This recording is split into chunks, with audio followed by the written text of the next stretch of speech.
What up, y'all?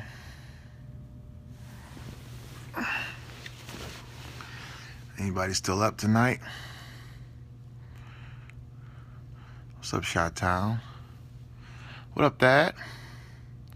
Mama, what you doing up? You see the Chicago? No Derrick Rose, but still got James Fortune. I ball. I'm representing Chi tonight. Pensacola was incredible. You missed Pensacola. What up, Deke? Deke. Pensacola was off the chain. God, I hate you missed that. We had a great time at Deliverance Temple.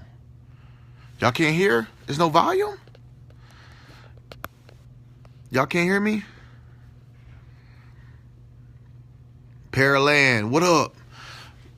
I be hitting that Cracker Barrel out there sometimes. Kashada. Y'all, did any of y'all get to check out Full Gospel? Yeah, I didn't make it this year. Oh, Android. This Android that y'all can hear me on? Android. What's up, bro? Deception was incredible, man. This hat is fire, ain't it? It's fire like James Fortune. Android. Oh, an iPhone can't hear. Wow. Somebody said I'm on Android. It sounds good to me. Team iPhone. What up, Kevin? Oh, you can't. What up? No D Rose. Nah.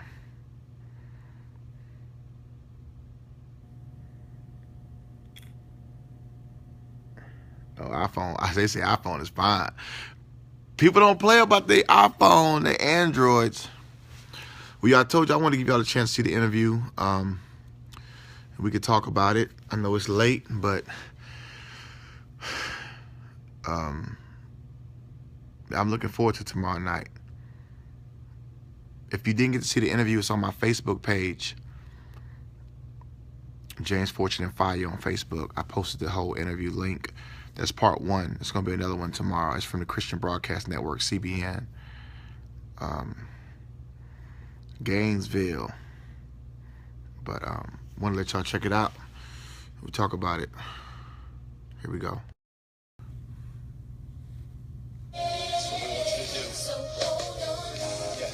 James Fortune's music has topped the gospel charts for more than a decade. Ministry was my life. You know, it's all I've known. I started playing the drums at 5 years old.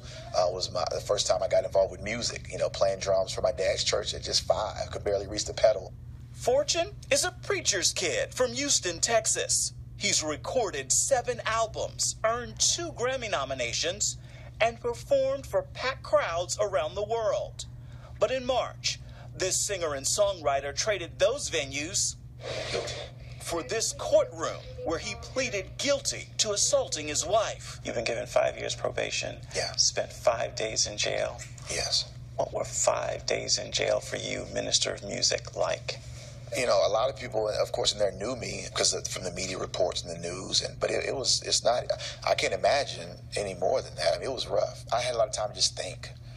You know, I had a lot of time to think, why am I in here? What am I doing? You know, because I've sung in so many prisons. I've ministered in prisons. You know, we've gone to prisons and, maximum security prisons and shared the gospel and ministered. And now, you know, here I am as an inmate myself. One thing I will say that God allowed me to understand is that I'm only in here because of my own bad decisions, my own choices. It's nobody else's fault. And you did 175 hours community service? Yeah, I'm still doing it. Still doing that? Yeah. And what does that involve? Whatever the city needs, picking up trash, cutting grass. It's not just chilling. I'll tell you, it's not. I mean, you're right. It's Texas, it's Houston in the heat. So, James's wife Cheryl isn't speaking publicly, but issued this statement to him in court. I hope in all of this you get help, serious help. Although this probation might be like a slap on the wrist, I hope you look at it as a moment to better yourself and change something within you for your future. In terms of what happened, there are reports that you threw her against a wall, hit her with a stool, threw her out of the house. Were there any broken bones? There were no broken bones. There were no internal injuries. There was no broken pelvis. Those reports were false. Her being beat with a stool was false. Now, like I said, I did put my hands on her. I did physically restrain her and remove her from my room. I can't so much control and try to talk about what didn't happen, because I'm just trying to take responsibility and talk about what did happen. And at the end of the day, I was a perpetrator and I was an abuser. This was something that was difficult for me because a lot of people were saying, don't talk about it, just kind of just let it go and, let people forget about it, hopefully, and move on with your life. But as I was praying, it's my spirit that didn't sit well with me. And God was like, I want you to share your story because domestic violence is something that the church doesn't talk about. And so I'm basically stretching out saying, you know what, I was a perpetrator of domestic violence. I was an abuser in more ways than one, but I believe that's how God is healing me. Instead of just believing and praying, James is fully involved in the healing.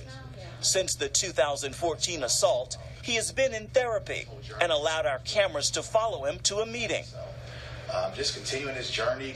How did you get to the point of being arrested? How does this all happen? What happens? I've learned a lot more now since I've been in therapy for almost 18 months. I was a perpetrator of domestic violence. I was an abuser.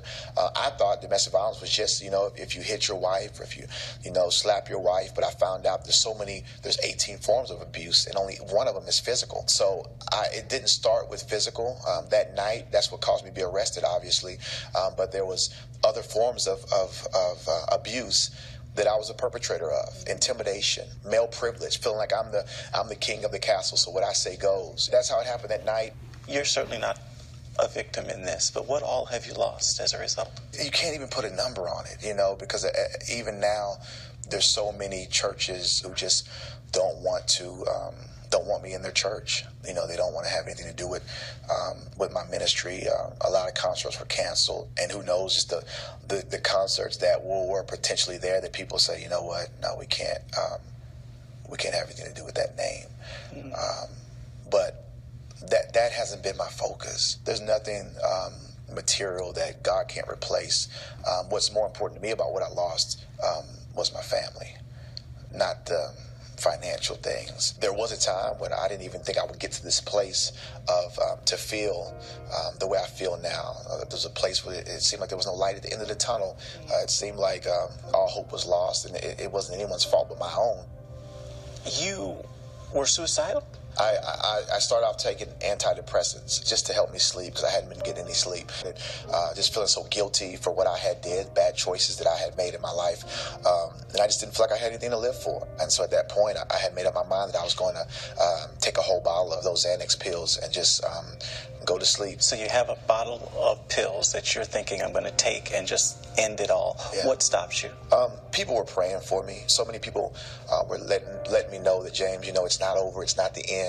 Many pastors, many Christian leaders around the country and around the world were reaching out to me. But you get to a point to where you're like, you know what? I don't even deserve forgiveness. I'm out of the reach of grace. For me personally, it was remembering even my grandmother's prayers, praying for me as a boy. And God kind of told me something. He said, James, prayers don't expire. He said, some of those same prayers that your grandmother, that your father and mom were praying for you, those prayers are still keeping you, even in this situation where you feel like you shouldn't be kept. What's been the most difficult part?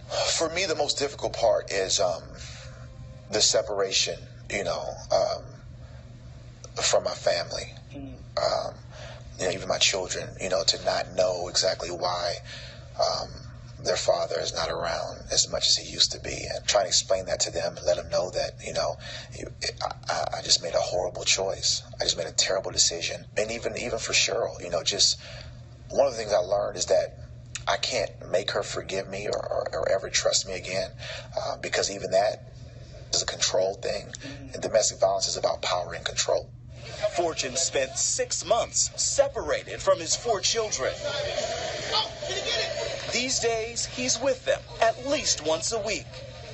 You posted on social media, please pray that during this process, God continues to perfect and restore me so that I'll become a better man, father, and Christian. Yeah. What's this process been like? I'm going to be honest, the process has been very, very beyond my expectations, and my eyes have been open. Yeah, it started out rough. Yeah, I was suicidal and didn't think I had anything to live for. Didn't think my life had any more purpose. I'm like, it's over. But to see how God just is able to keep me every day, I just kept going to sleep and waking up. Just kept going to sleep and waking up, believing that change was going to come. As I share with other people what God has been doing through my life. So many other people are reaching out, and a lot of men are reaching out, but so many women are saying, you know what, we always hear the victims talk, but we never hear the perpetrators speak about where this comes from and why this happens and how it's not their fault. So the process has been something that I would say was necessary. And there's still more work ahead for James Fortune and his family. And hopefully someday, This keeps me going. more music. Ephraim Graham, CBN News, Houston, Texas.